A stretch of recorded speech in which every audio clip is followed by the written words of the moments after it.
گناہ کے دوران موت نہ آنا اور گناہ کے بعد توبہ کی مہلت ملنا، یہ اللہ پاک کا بہت بڑا احسان ہے۔ رسول اللہ صلی اللہ علیہ وسلم نے ارشاد فرمایا، کیا میں تم کو افضل صدقہ نہ بتا دوں؟ وہ یہ ہے کہ تم اپنی بیٹی کو صدقہ دو جو شوہر کی موت یا طلاق کی وجہ سے تمہارے پاس آ گئی ہو اور تمہارے علاوہ اس کا کوئی کمانے والا بھی نہ ہو۔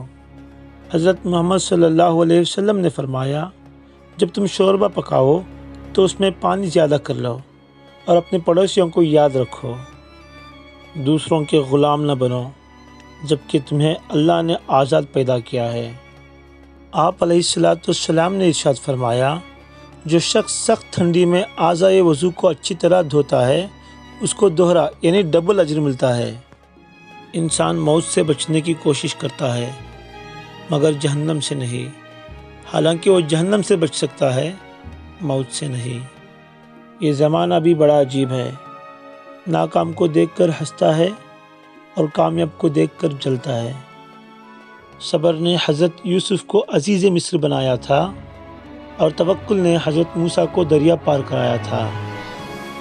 نماز فجر میں تو ایک صف بھی نہیں بھرتی اور صبح ہوتے ہی موبائلوں سے دین کے سٹیٹس اور پوسٹ برستے ہیں۔ جب آپ بغیر کسی وجہ کے خوشی محسوس کریں تو جان دیں کہ کبھی کہیں آپ نے کسی شخص کے لیے آسانی پیدا کی ہوگی۔ اپنی زبان کی تیزی اس ماں پر نہ آزما جس نے تجھے حرف حرف بولنا سکھایا ہے۔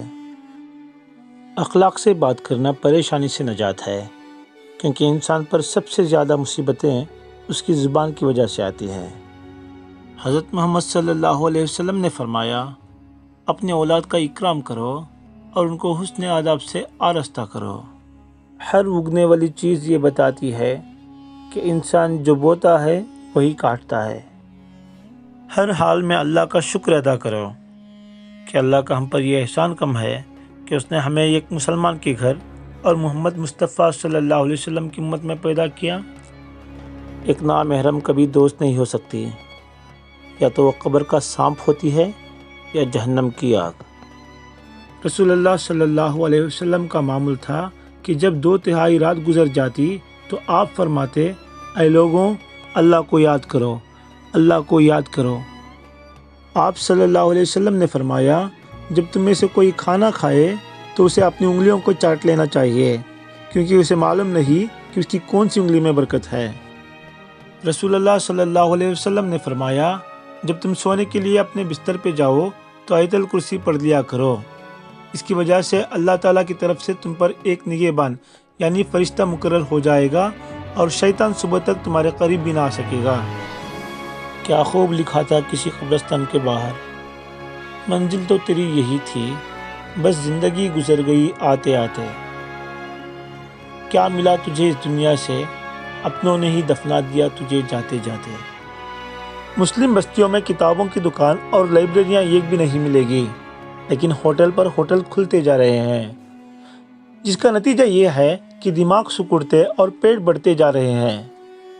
دلی کے اردو بازار، جامع مسجد، جہاں کبھی صرف کتابیں ملتی تھی، آج وہاں صرف کباب اور بریانی ملتی ہے۔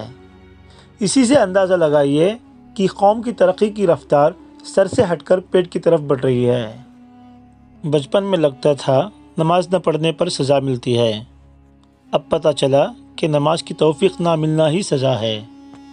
انسان موت سے بچنے کی کوشش کرتا ہے، جہنم سے نہیں، حالانکہ وہ جہنم سے بچ سکتا ہے، موت سے نہیں۔ غرور اور غفلت کا نشہ شراب سے بھی زیادہ ہوتا ہے۔